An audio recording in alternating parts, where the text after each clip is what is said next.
Records.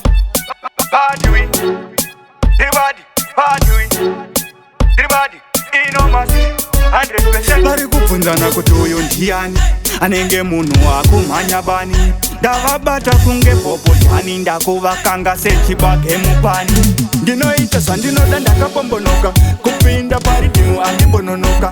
Ndikuputika kutange bhazuka saka vaudze kuti handifambe netsoka. Ndinoita zvandinoda ndakapombonoka kupinda paridhimu andimbononoka. Ndikuputika kutange bhazuka saka vaudze kuti handifambe netsoka. Ndinogona kungosuka vanhu kunge mesi ndovapfekedza heti ndovarova nemetsi. Maskrepa kwandiri havana sheti ndinovanyungududza kuno semukadzi waloti. Nekuti pakuraima handimbotambura ndinongokanda chirauro ndoraura.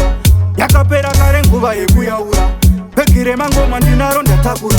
Ndinoita zvandinoda ndakapombonoka kupinda paridhimu andimbononoka. Ndikuputika kutange bhazuka saka vaudze kuti handifambe netsoka. Ndinoita zvandinoda ndakapombonoka kupinda paridhimu andimbononoka. Ndikuputika kutange bhazuka saka vaudze kuti handifambe netsoka. Ukandiona ndakapfeka chihudhu gara waziva inini ndiri hudhu.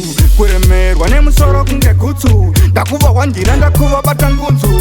Vari kubvunzana kuti uyu ndiani anenge munhu wakumhanya bani. Ndavabata kunge bhobhodhani ndakuvakanga sechibage mupani.